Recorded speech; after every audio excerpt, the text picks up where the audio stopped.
Hello everyone. इस video में हम लोग पढ़ने वाले हैं how do we control fire and ये कंबशन एंड फ्लेम का पार्ट 2 है। पार्ट 1 आपको 8th साइंस 2023 की प्लेलिस्ट में मिल जाएगा। ठीक है। So how do we control fire? You must have seen or heard of fire breaking out in homes, shops and factories. मतलब आपने कभी ना कभी देखा होगा या सुना होगा कि कैसे एकदम से घरों में या किसी दुकान में या फैक्ट्रीज में आग लग जाती है। If you have seen such an accident, write a short description in your notebook. Also share the experience with your classmates. तो आप लोग ये कर सकते हैं क्लासरूम में, you can discuss and you can share your experience अगर आपने ऐसा कभी देखा है या कहीं पढ़ा है तो। Find out the telephone number of the fire service in your area. If a fire breaks out in your house or in your neighborhood, the first thing to do is to call the fire service. तो वो आप लोगों को बताने के लिए है कि अगर ऐसे में कभी कुछ हो जाता है एंड आग लग जाती है तो आपको ऐसे में फायर सर्विस वालों को फ़ोन करना है। Now it is important that all of us know the telephone numbers of the fire service. ये ज़रूरी है कि हम सबको फायर सर्विस जो आते हैं फायर ब्रिगेड वाले उनका नंबर पता हो। So now when a fire brigade arrives what does it do? जब एक फायर ब्रिगेड वाले आते हैं तो वो क्या करते हैं? It pores water on the fire, water cools down the combustible material so that its temperature is brought below its ignition temperature. तो बेसिकली जैसे हमने यहाँ पे एक्टिविटी में देखा था इससे पहले वाले पार्ट में, यहाँ पानी की वजह से वो आग नहीं पकड़ रहा था। तो यहाँ पे भी क्या होता है ना, जब आप पानी डालते हो आग के ऊपर तो जो वाटर है ना वो कंबस्टिबल मटेरियल को ठंडा कर देता है। Water cools the combustible material ताकि वो टेम्परेचर उसका जो है ना एक्चुअल उसके इग्निशन टेम्परेचर जो इस पे वो बर्न हो रहा है, ठीक है, जो भी फ्यूल बर्न हो रहा है उसके इग्निशन टेम्परेचर से नीचे ले आए। तो जैसे ही पानी डलेगा वो इग्निशन टेम्परेचर से नीचे आएगा तो ऑब्वियसली वो आग नहीं पकड़ेगा या फिर जो आग पकड़ी हुई है वो अपने आप बुझ जाएगी। So water cools the combustible material so that its temperature is brought below its ignition temperature. उसका टेम्परेचर इग्निशन टेम्परेचर से नीचे आ जाता है। This prevents the fire from spreading. इसकी वजह से ना आग फैल नहीं पाती है। Water vapors also surround the combustible material, helping in cutting off the supply of air. जो वाटर वेपर होते हैं ना वो भी कंबस्टिबल मटेरियल को ना पूरा कवर कर लेते हैं जिससे एयर की सप्लाई नहीं हो पाती है। वाटर वेपर मतलब सपोज आपने पानी डाला, बहुत आग है, उसकी वजह से वो पानी वाटर वेपर में कन्वर्ट हो गया, लेकिन ऐसे भी जो वाटर वेपर है वो उस कंबस्टिबल मटेरियल को जो भी बर्न हो रहा है, जो यहाँ पे एज अ फ्यूल वर्क कर रहा है, उसको वो ना एकदम से उसके आसपास की एयर सप्लाई कट हो जाती है। एंड आपको भी पता है कि अगर एयर सप्लाई कट हो जाएगी तो फायर अपने आप एक्सटिंग्विश्ड हो जाती है, बुझ जाती है। ठीक है। You have learn that there are 3 essential requirement for producing fire. आपने पढ़ा है कि 3 एसेंशियल रिक्वायरमेंट है फायर कैच करने के लिए। क्या आप इन चीज़ों को मेंशन कर सकते हो? वो क्या क्या है? दीज आर फ्यूल, ये पहला आपका नेसेसरी चीज़ है। बिना फ्यूल के किस चीज़ में आग लगेगी? तो वो चीज़ जो कंबस्टिबल होती है जिसमें आग लगती है, that is the important thing. Then air, क्योंकि एयर ऑक्सीजन सप्लाई करती है, अगर एयर की सप्लाई कट हो जाएगी तो ऑटोमेटिकली आग अपने आप बंद हो जाएगी। एंड हीट, हीट मतलब इतनी हीट कि वो इग्निशन टेम्परेचर तक पहुंच जाए, वरना तो कोई चीज़ रखी हुई है ज़रूरी थोड़ी ना कि आग पकड़ेगी, जब उसका हीट उसको इग्निशन टेम्परेचर तक पहुंचाएगा तब वो आग पकड़ेगी। Fire can be controlled by removing one or more of these requirement. तो अगर किसी को भी फायर कंट्रोल करनी है तो वो इनमें से कोई एक या एक से ज़्यादा चीज़ों को रिमूव कर देगा तो अपने आप फायर कंट्रोल हो जाएगी। The job of a fire extinguisher is to cut off the supply of air or to bring down the temperature of the fuel or both. यानी कि जो फायर एक्सटिंग्विशर्स होते हैं उनका जो फंक्शन है वो या तो ये है कि वो एयर की सप्लाई को कट कर दे, ठीक है, to cut off the supply of air, या फिर वो टेम्परेचर जो है फ्यूल का या फिर दोनों का उसके टेम्परेचर को नीचे ले आएगा, to bring down the temperature of the fuel और बोथ। ये नोटिस करने वाली बात है that fuel is in most cases can not be eliminated. अब देखो कोई चीज़ है, सपोज किसी के घर में या फिर किसी की शॉप में आग लगी है तो इतनी सारी चीज़ें, आप किस किस फ्यूल को हटाओगे? तो मोस्ट ऑफ द केसेस में फ्यूल को हटाना इज नॉट टेक्निकली पॉसिबल।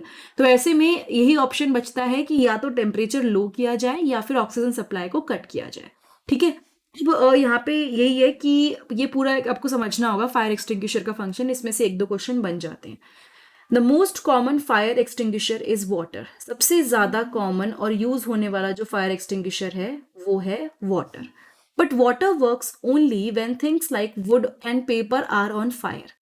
मतलब कि पानी यूज होता है फायर एक्सटिंग्विशर के लिए, लेकिन वाटर हर जगह यूज नहीं हो सकता। ये तभी यूज होगा जब आपका कोई भी जैसे कहना चाहिए वुड या पेपर, इस तरह की चीजें, या कोई ऐसा ऑब्जेक्ट है जो कि लिक्विड फॉर्म में, अभी बताऊंगी आगे, जैसे पानी वगैरह, सॉरी ऑयल वगैरह, उसमें आपका वाटर यूज नहीं हो सकता।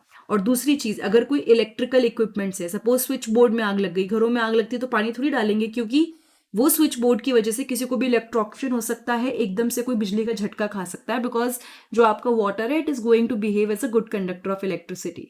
सो इफ इलेक्ट्रिसिटी इक्विपमेंट या electrical equipment is on fire, अगर आपका इलेक्ट्रिक इक्विपमेंट फायर पे है, मतलब उसने आग पकड़ी हुई है, तो वाटर इलेक्ट्रिसिटी कंडक्ट करके वो हार्म कर सकता है उस पर्सन को जो आग को बुझाने की कोशिश कर रहा है।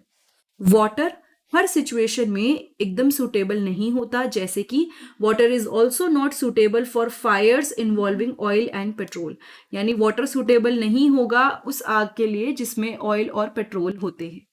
Do you recall that water is heavier than oil? क्या आपको याद है ऐसा कि जो वाटर होता है, हमने ये पढ़ा भी है, वाटर और ऑयल को रखोगे तो हमेशा ऑयल ऊपर ही आएगा, है ना?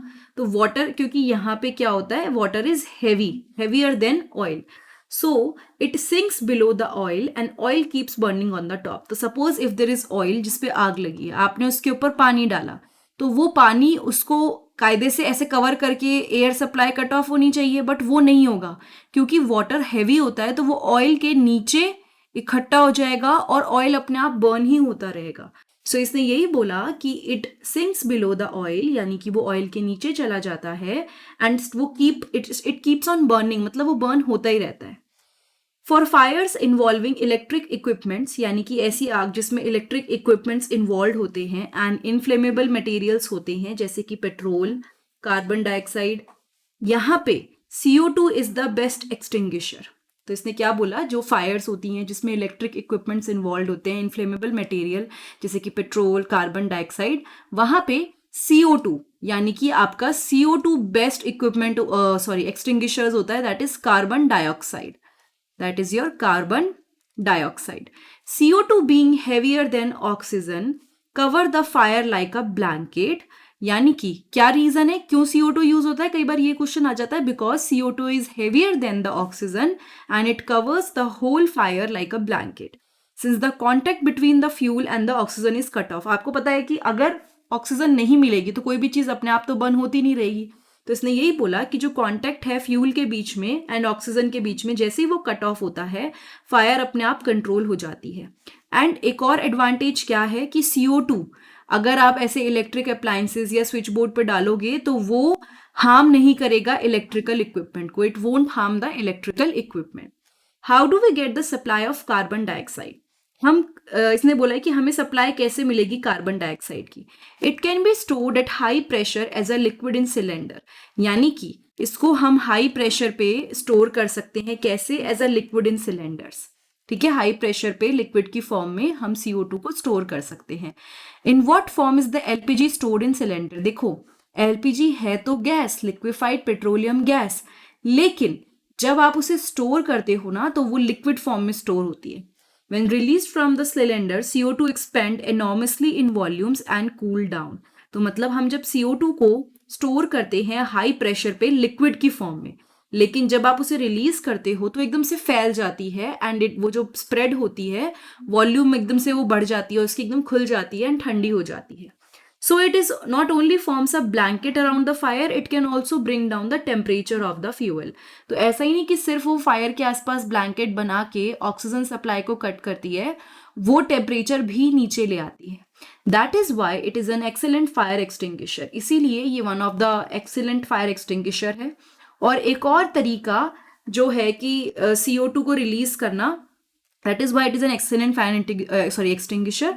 Another way to get CO2 is to release a lot of dry powder of chemicals like sodium bicarbonate और potassium bicarbonate near the fire. These chemicals give off CO2. यानी इसने क्या बोला कि एक तो चलो CO2 को हमने लिक्विफाइड फॉर्म में स्टोर कर लिया, बट एक और तरीका ये है कि आप क्या करोगे, आप जैसे कि यहाँ पे केमिकल्स हैं sodium bicarbonate and potassium bicarbonate, क्या क्या, sodium bicarbonate and potassium bicarbonate, आप उसको रिलीज करोगे and near the fire these chemicals gives off CO2, और ये जो केमिकल हैं ये आपके CO2 रिलीज करते हैं। ठीक है, ये बात समझ में आई आप लोगों को? So this is very important and it is important to actually understand. Now ये चीज हमने कर ली। नेक्स्ट पार्ट में हम लोग टाइप्स ऑफ कम्बशन करेंगे, ये भी अपने आप में इंपॉर्टेंट टॉपिक है। एंड उसके नेक्स्ट पार्ट में हम लोग फ्लेम और जो आपको बर्निंग ऑफ फ्यूल है ये कवर कर लेंगे। सो आई होप ये वीडियो आपको समझ में आई हो। This is all about how do we control fire. And इसकी सारी वीडियो आपको 8th साइंस 2023 की प्लेलिस्ट में मिलेंगी। क्वेश्चन आंसर्स, एक्स्ट्रा क्वेश्चन, सारी चीज़ें आपको उसी प्लेलिस्ट में मिलेगा। नए सिलेबस प्लस नया जो आपका सीक्वेंस बना है चैप्टर्स का, उसके अकॉर्डिंग इसको अपडेट किया गया है। अगर कोई डाउट है तो कमेंट सेक्शन में कमेंट ज़रूर कीजिएगा, और अगर वीडियो अच्छी लगी है तो वीडियो को लाइक कीजिएगा, चैनल को सब्सक्राइब कीजिएगा और बेल बटन को प्रेस कीजिएगा। Thank you so much, have a nice day, I will see you next time in the next video.